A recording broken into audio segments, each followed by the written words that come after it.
Hello everyone, my name is Priyanka Vishwakarma and my topic is our environment.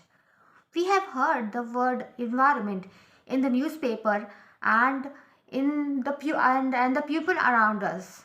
What do you mean by environment? An environment is something that surrounds us, which consists of living and non-living organism as well. Now the question arises, what do you mean by ecosystem?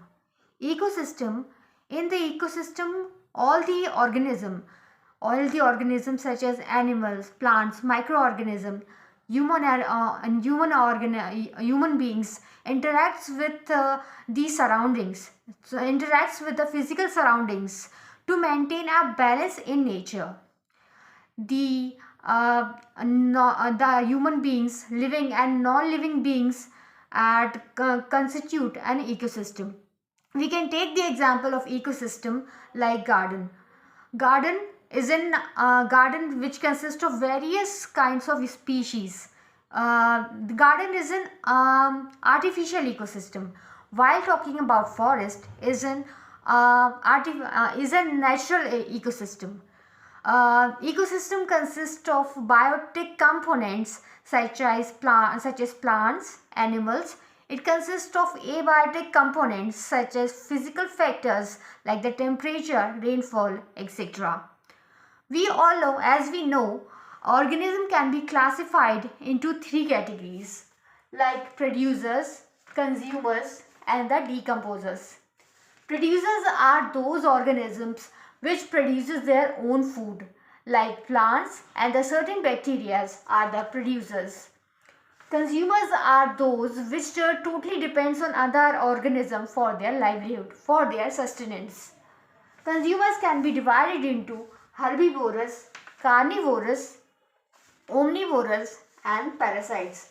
Herbivores are those organisms which obtain their food from the plants, where carnivores are totally depends on animal product, where omnivorous are those which depends on plants and animals both.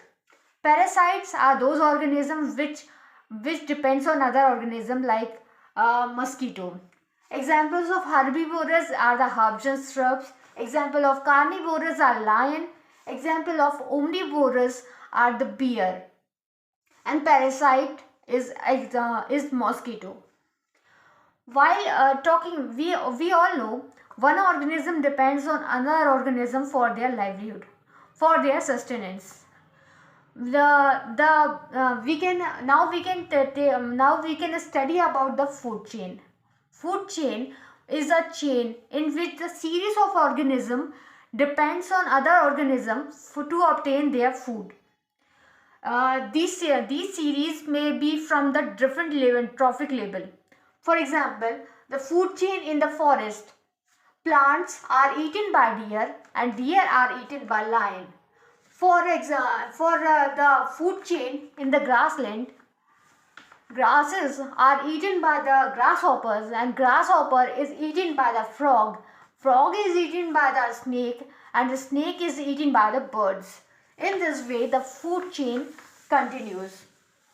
Now, in the food chain, there are the different trophic levels. In the bottommost trophic level, there are the producer. In the second level, they are the primary consumers.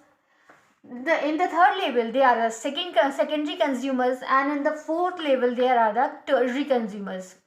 Producers are also known as autotrophs. They produce their own food. Primary consumers are also known as herbivorous. They depends on producers for their food, whereas secondary consumers are also known as the primary small carnivores. They depends on primary and producers for their food, where the tertiary consumers or the large carnivores depends on secondary consumers, primary consumers, and the producers for their livelihood. In this way, the trophic level completes. Various flow of energy in the food chain is shown by the help of these arrows. These arrows shows the energy flow in the food chain. That's all about the food chain. Now, the major challenge that we are facing today around the world is the environmental pollution. And our environmental pollution is major problem in our society. There are the different types of environmental pollution like air pollution, water pollution. We humans are responsible for these kind of pollution, and these are affecting us very badly. For example, the chlorofluorocarbon gas from the refrigerator is responsible for the depletion of ozone layer for the depletion of the ozone layer that protects us from the harmful radiations coming from the sun. That's all.